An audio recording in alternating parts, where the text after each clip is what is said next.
in general, yeah. Let me just think then. The major thing that gives me the thrill is when I put in a basket, say I score. Yeah. You know, the guys come and give me a high five. Yeah, the cheer. That gives you a result. Yes, the cheering is it. And Okay. So all the compliments, again, like I mentioned, have to be exaggerated, and the feel has to be there in the game. Okay. So I think that pretty much sums up the artistic perspective that I'm looking for. So now we have two foundations laid into place: the design and the art. Okay. But these are not the only things that help us make the game. So let's take a look at in production, how do we sort out the values of a product? Again, going through Alex. So let me ask you a kind of difficult question over here, Alex. Do you follow NBA? You like basketball, right? of course I follow NBA. I'm a big fan of Lakers and Bulls. And you know, last week's Lakers win, that was massive, man. Oh, I didn't know. Okay. Okay, Alex follows NBA. That was kind of new to me. So the thing is, Alex watches sports on TV. He follows news. That's the reason he knows about Lakers winning last week. Okay. So he's a guy who is always on alert, who is always fixed up with the match. Okay. Now, I think during previous questionnaire you mentioned you really look forward to Michael Jordan as an athlete, right?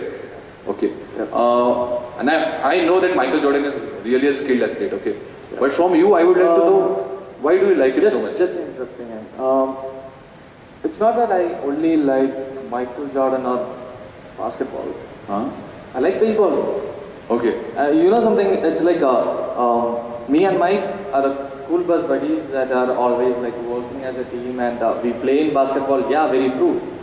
But on weekends I play baseball with my dad. Okay. Because every day basketball is boring. So it's like, we are going back to your previous point. So you like variety in your games, right? Repetition bores you. Yes. Okay. But why in general do you prefer Michael Jordan? As in, idolize him? Basically because one of the major factors is I like the Air Jordan shoes by Nike. You know, he does cool moves with it. The Nike shoes that he wears, even I have got myself on.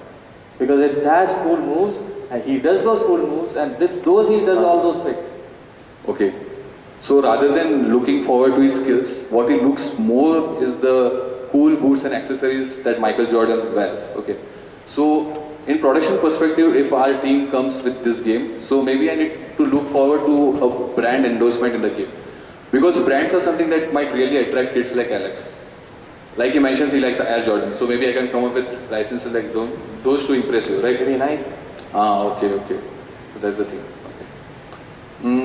So tell me, how do you sell this game? What do you think happens over here? The major thing is competing with friends itself. Okay. It's something that I would always look forward to, because at the end of the day, when you come in, I take up my basketball and I ask him like, let's go for a match. Okay. I don't want to lose. You're challenging this. And I want to be the winner, and I always challenge. Do you also challenge your friends in normal athletic activities like running or cycling or anything? Yeah. Actually, I challenge them even if it is, note-making competition. We have this noting, okay, who writes it first? Okay, so Alex, it's not that he only likes to challenge his friends in sports, the team sports activities, but he also challenges his friend in solo tournaments, right? Yeah. Okay, so if I come up with a compilation of games, because I know he likes variety, so maybe I need to look forward at having a multiplayer in most of the games to impress kids like Alex. So challenge is a really important factor. Okay. So I think that sums up pretty much the production values of a product that we are looking forward to. Yeah? Okay. So, now let me do a quick recap of how we developed this persona. Let's start with the three basic facts that we went from. So we know his name is Alex, he's a 10-year-old kid, and he comes from Los Angeles. Now, as you saw, I asked him questions about design, art, and production values in general. So he answered his own points of view, okay? So let's picturize what kind of answers did he give me. Now he comes from Los Angeles. So this directly the question, the answer that I got was, he likes basketball and baseball and ice hockey. He plays them and he watches them on TV. So it's pretty clear that American culture has been engulfed on this kid. Okay. From the next question that I'll ask you, again coming from the American culture, he likes to play with his friends and family. This intern, like, he owns a console. That's the thing. Okay. Then, from his age, I got to know that he doesn't read much.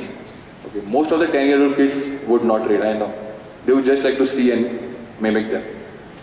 Then, okay. Again, directly coming from the age background, he likes fantasy and anime. Most of the 10-year-old kids definitely love fantasy and anime. Okay. An important point again. Oh, this was kind of like not expected by me. I was concentrating a lot on basketball, so I thought maybe I would just focus on basketball as a development guy. But the thing is, he mentioned he likes to switch his sports from basketball to baseball whenever he plays with his friends. So he needs variety. Okay, so that kind of changes my perspective a bit. So I might need to come up with a compilation of American sports to impress kids like Alex. Okay. Now, as you can see on the screen, there are some questions and there are some answers. So this was given by Alex. Okay. Now, as a developer, as a designer, we thought of our own process when we got these answers. So let's take a look at what we thought of. As you can see, yeah, the balloons are different. So basically, these are our thoughts, how we approach them. From his age, again, like he had mentioned, he doesn't like purple, pink, and all those kind of colors, girlish colors. So I got to know that boys like strong colors, maybe black, red, and stuff like that. Okay. Another thought that came directly from the directly from the place that he comes from, exposure to Nintendo DS and Wii. This is basically he owns this kind of consoles at his place. Okay, so that's the direct answer. Now in LA, usually people look forward to Air Jordan shoes and all those stuff, accessories. So sports branding is something that might be really important in our game. So we might have to look forward into it. Okay, let's go ahead. Yeah. Okay. Another thing, Alex is a 10-year-old kid, so he doesn't have big fingers like we do. So the controls have to be really simple, shouldn't be complicated. Again, a thought. He had mentioned about Naruto and Dragon Ball Z, and me coming up with characters similar to Naruto. So maybe anime branding is something that I can look forward to in the development process. And again, like he mentioned, he likes cheerful comments, and whenever he is praised by his colleagues and friends, right? So all the compliments have to come in terms of exaggerated way. Okay. So I think this is the whole picture we have over here, right? Okay. As you can see, it might look a bit messed up, but this is the kind of brainstorming that we might do with a fictional character like Alex. Now, I would like to stress an important point over here. Alex is not the game designer. Okay. Alex is not the developer. So it's not like Alex is 10-year-old, so he might like this game. That's not a fact as such. Okay. We are the designers, so we come up with our own set of ideas which we put in a pool. Now the idea is Alex would work as a filter. So whenever we have our own set of ideas, what we would do is I personally would put myself in the shoes of Alex. Okay. I am a 28-year-old man. I like my own set of priorities. I like my own set of games. But I am not making games for myself. I am not going to make a game with blood and gore or anything. I want to impress a kid like Alex. So Alex is a filter. He would act as a supervisor for me. So all the ideas that I think of would go directly through Alex. But he is not the one who is making the game. So this has to be pretty clear to everyone. Okay? I think that sums up the whole persona perspective. I think I'll come. Yeah.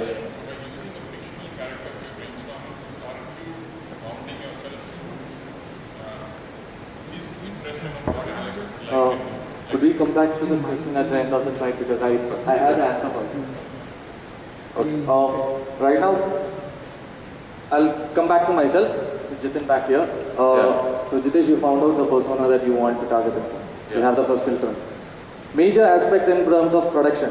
He has told that there is an exposure of Nintendo DS and VO. That means it's pretty clear that Alex plays a lot of DS, right? So if you go for a sports game on DS, I'm pretty sure we have a lot of competitors to go. Oh yeah. Right? Yeah. That means if you try to find out, it will be like Mario and Sonic at Olympics, Deca Sports. Deca Sports. Yeah. That means there are a lot of competitors. He has competitors itself to, push the bench, and you need to compete with them on a worldwide level. That's really critical. And from the production perspective, yes, this helps me to actually get in the first, the layout of your concept, and then you have the basic key points that you need. But apart from this, when you try to make it a game for kids, there are a couple of production values that you will have to make sure that that is there for the kids. Starting from the production values that we have just shortlisted a couple over here. I know there are a lot, but just a couple. Okay. First one is the usability. Okay. Basically, it's the user interface accessibility and control schemes that are there. How the user interface accessibility is defined for the kids. It's not something that is different for the elderly adults, but slightly different. How many of you over here are sure that a kid can understand those symbols? Yeah, I can see a couple of guys who are already ready to accept that. Kids would understand that because green means go, yes, and red means no, and an exclamation mark seems like, okay, there is some kind of information, and the question mark says alert, right? It's pretty much clear. But would you expect in a game a child to understand those three buttons when maybe possibly a 5-year-old doesn't know what a cancel means? So it becomes tough. So maybe these key points are one of the areas where you can specialize on when you know your target audience. You are making sure that whatever as a game developer you want to tell them to do, you tell it in a much more simpler fashion. Another thing is on the control. This is Okay, fine. a game control scheme that has been put up onto the game playability area. And you're pretty sure if you are playing with a PS3 control, you know what to do, right? You know what to press. Very clear. How about this? That's Final Fantasy 14 control scheme, okay? How about that? You can't expect a 10-year-old whose hand is of this size going and like this to play. So the control scheme has a major impact and for the kids itself. As far as we thought about Alex in general, and we told like Alex can decide the fate of your game in 5 minutes. If we have a control scheme of that sort, I'm not sure that I can sell that game to that kid. Okay. Second, production value, the learning curve. It's really important for us on the learning curve because we can't expect RPG game which has say 5 minutes of learning curve that most of us can play through for a kid to learn. They don't want to learn say 5 or 10 different activities and then start with the game. We think that teach them 1 or 2 activities, let them play for say 10 or 15 minutes, try to make them master that by giving our AI to be a bit lower so that they feel that they mastered it, and then teach them the next set of activities. So there is a reason for giving progressive tutorials over there. It's really progressive. You teach them about 2 activities, you teach them about 2 cool moves that you can do, and when he is almost doing say out of the 10 chances we scriptedly give them to showcase in the game. If he does 6 times, then let's teach him the next. Otherwise we'll give him a bit more of a simpler AI to tackle it. So it's something that we can design in for a game system. Second thing is on the hinting and the tip system. Something that we always think when we are doing a game. To explain this, I would like to take a reference because it's not that easy that you can